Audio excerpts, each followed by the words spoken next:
പഠിക്കുമ്പോൾ ഈ ഒരു 5 മിസ്റ്റേക്ക് ചെയ്യുന്നത് നിങ്ങളുടെ എക്സാമിലെ മാർക്ക് കുറയ്ക്കും. ഒന്നാമത്തെ മിസ്റ്റേക്ക്, നിങ്ങൾ എക്സാമിന്റെ തലേന്ന് മാത്രം പഠിക്കുന്നത്. എക്സാമിന്റെ തലേന്ന് മാത്രം പഠിച്ചാലും നിങ്ങൾക്ക് ഒരിക്കലും എക്സാമിൽ മികച്ച മാർക്ക് നേടാൻ സാധിക്കില്ല. കൺസിസ്റ്റന്റ് ആയിട്ട് വർക്ക് ചെയ്യണം. അപ്പോൾ എക്സാമിന്റെ തലേന്ന് മാത്രം പഠിക്കുന്ന സ്വഭാവം നിങ്ങൾ എന്ത് ചെയ്യണം? ഒഴിവാക്കിയേ പറ്റും. രണ്ടാമത് നിങ്ങൾ ചെയ്യുന്ന മിസ്റ്റേക്ക്, ഓരോ സബ്ജക്റ്റിലെയും കണ്ടന്റും കോൺസെപ്റ്റും നിങ്ങൾ ക്ലിയർ ആക്കാത്ത. നിങ്ങൾ ജസ്റ്റ് ടെക്സ്റ്റ് ബുക്ക് തന്നെ വായിച്ചു പോകുന്നു എന്നല്ലാതെ അതിലെ കണ്ടന്റും കോൺസെപ്റ്റും നിങ്ങൾ ക്ലിയർ ആക്കി പഠിക്കുന്നില്ല. അത് നിങ്ങൾ ക്ലിയർ ആക്കി പഠിക്കാത്തടത്തോളം കാലം നിങ്ങൾക്ക് എക്സാം ഈസി ആവില്ല. അതാണ് നിങ്ങൾ ചെയ്യുന്ന രണ്ടാമത്തെ വലിയ മിസ്റ്റേക്ക്. പ്രോപ്പർ ആയിട്ട് ഒരു നോട്ട് മെയിൻറ്റെയിൻ ചെയ്യാത്തതാണ് നിങ്ങൾ മൂന്നാമതായിട്ട് ചെയ്യുന്ന വലിയൊരു മിസ്റ്റേക്ക്. നിങ്ങൾക്ക് ഒരു നോട്ട് ഉണ്ടെങ്കിൽ നിങ്ങൾക്ക് പഠനം കുറെ കൂടി ഈസി ആകും. പക്ഷേ നിങ്ങൾ ക്ലാസ് ടൈമിന് മറ്റൊന്നും ഒരു പ്രോപ്പറായിട്ട് നോട്ട് മെയിൻറ്റെയിൻ ചെയ്യുന്നില്ല. എന്നാൽ എക്സാമിന്റെ തലേന്ന് നിങ്ങൾ പഠിക്കാനൊരു സ്റ്റഡി മെറ്റീരിയൽ അന്വേഷിക്കുമ്പോൾ നിങ്ങൾക്കൊന്നും കിട്ടാതിരിക്കുകയും ചെയ്യുന്നു. അപ്പോൾ പ്രോപ്പറായിട്ട് ഒരു നോട്ട് മെയിൻറ്റെയിൻ ചെയ്ത് പഠിച്ചാൽ മാത്രമേ നിങ്ങൾക്ക് മികച്ച മാർക്ക് നേടാൻ സാധിക്കൂ.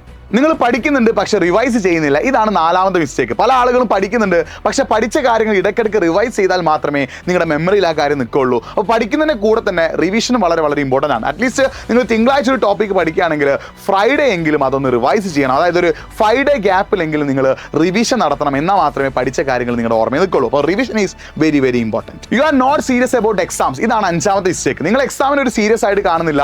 ജസ്റ്റ് പോയിട്ട് എക്സാം എഴുതാന്നല്ലാതെ നിങ്ങൾ എക്സാമിന് ഒരു ഇമ്പോർട്ടൻസ് കൊടുക്കുന്നില്ല. അതായത് ഇപ്പോൾ യൂണിറ്റ് ടെസ്റ്റ് ആണെങ്കിലും മന്ത്ലി ടെസ്റ്റ് ആണെങ്കിലും ക്വാർട്ടർലി അല്ലെങ്കിൽ ക്രിസ്മസ് എക്സാം ആണെങ്കിലും ഏതൊരു എക്സാം ആണെങ്കിലും നിങ്ങൾ അതിനൊരു ഇമ്പോർട്ടൻസ് കൊടുത്തിട്ട് എക്സാം ആണ് എന്ന ചിന്തയിൽ പോയിട്ട് പഠിക്കുക. അങ്ങനെ പഠിച്ചാൽ മാത്രമേ നിങ്ങൾക്ക് മികച്ച മാർക്ക് നേടാൻ സാധിക്കും. ഈ 5 ഏതെങ്കിലും മിസ്റ്റേക്ക് നിങ്ങൾ ചെയ്തിട്ടുണ്ടെങ്കിൽ നിങ്ങൾ കമന്റ് ബോക്സിൽ ആ ചെയ്ത മിസ്റ്റേക്ക് ഒന്ന് കമന്റ് ചെയ്യണം. അതേപോലെ തന്നെ ഇത്തരത്തിലുള്ള സ്റ്റഡി ടിപ്സ് നിങ്ങൾക്ക് ആവശ്യമുണ്ടെങ്കിൽ ഇൻസ്റ്റാഗ്രാം പേജ് ഒന്ന് ഫോളോ ചെയ്തോ. നിങ്ങളുടെ ഫ്രണ്ട്സിൽ ആർക്കൊക്കെ ഈ ഒരു സ്റ്റഡി ടിപ്പ് ആവശ്യമുണ്ടോ അവർക്കൊക്കെ ഇപ്പം തന്നെ വീഡിയോ ഷെയർ ചെയ്ത് കൊടുക്കുക. ഫോളോ ചെയ്യാൻ മറക്കണ്ട.